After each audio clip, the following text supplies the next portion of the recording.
आज मुझे खुशी है ये बात शेयर करते हुए कि पठानकोट के एरिया में तकरीबन 8-10 विलेजेस ऐसे हैं जो जिनके पास कब्रिस्तान नहीं था।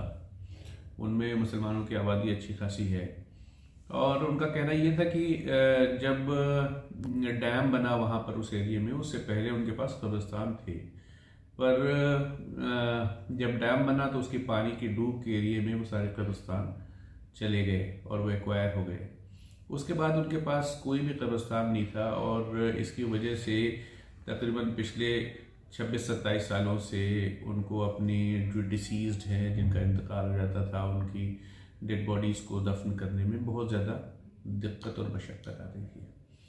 तो इसलिए फिर वक्फ बोर्ड के सामने उन्होंने इस बात को उठाया। जब मैं यहाँ आया तो फिर ये हमने फैसला किया कि हम उस एरिया में अगर वक्फ की कोई लैंड नहीं है तो उस जगह पे हम ये जगह उनको ख़रीद करके देंगे। तो तकरीबन 4-5 कनाल के आसपास की जगह है जिसको हमने आइडेंटिफाई करा वहाँ पे, और उसके लिए पैसे भी रिलीज़ कर दिए गए हैं और इसी मंथ के एंड तक हम उसकी रजिस्ट्री करा लेंगे और रजिस्ट्री करा के उनके लोकल जो हैं वो उनको हैंड ओवर कर देंगे। तो आज सभी उनका डेलीगेशन भी आया था मिलने के लिए, वफ्द आया था मिलने के लिए, और मुझे वाकई बड़ी खुशी है कि उनका जो पिछले 25-30 साल से जो मुद्दा लिंगर ऑन हो रहा था कब्रिस्तान के सिलसिले का, वो आज हम उसको सॉल्व करने में कामयाब हुए हैं। तो ये बड़ी खुशी की बात है कि इंसान के मरने के बाद एक डिग्निफाइड तदफीन, एक डिग्निफाइड बरियल जो है वो उसको हासिल होना चाहिए।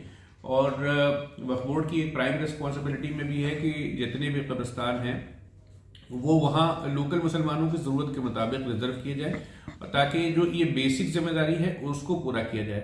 और उसके बाद जो रहती ज़मीनें हैं उनको हम रेंट पे या किसी तरह से उसका इस्तेमाल करें, ताकि उससे आने वाले किराए से या जो रेवेन्यू होगा उससे हम मसाजिद को, मदरसों को और दूसरी और तमाम वक्फ प्रॉपर्टी को मैनेज करने में कामयाब होंगे।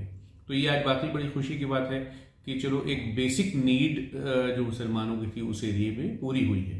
हमने इसके अलावा भी बहुत सारी जगहों पे कब्रिस्तान रिजर्व करे हैं और जहाँ जहाँ पे मुसलमानों को कब्रिस्तान नहीं थे, वक्फ की लैंड नहीं थी, वहाँ पे हमने कब्रिस्तान खरीद के भी दिए हैं।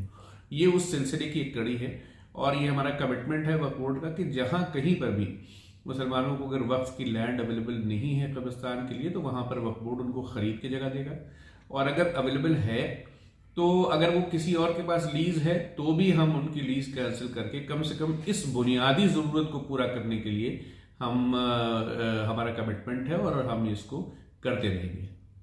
थैंक यू जी। महाजदीन कित्थों आए तुसीं?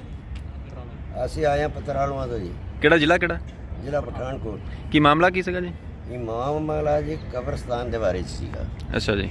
ਸਾਨੂੰ 70 ਸਾਲ ਦਾ ਮਤਲਬ ਉੱਥੇ ਕਬਰਸਤਾਨ ਨਹੀਂ ਸੀਗਾ ਤੇ 70 ਸਾਲ ਦੇ ਬਾਅਦ ਸਾਨੂੰ ਇਹਨਾਂ ਅਫਸਰ ਸਾਹਿਬਾਨਾਂ ਨੇ ਸਾਡੇ ਤੇ ਆਸਾਨ ਕੀਤਾ ਕਿ ਸਾਨੂੰ ਅੱਜ ਮਤਲਬ ਕਬਰਸਤਾਨ ਵਾਸਤੇ 5 ਕਨਾਲਾਂ 6 ਮਰਲੇ ਜ਼ਮੀਨ ਜਿਹੜੀ ਹੈ ਉਹ ਮੁੱਲ ਲੈ ਕੇ ਦਿੱਤੀ ਹੈ।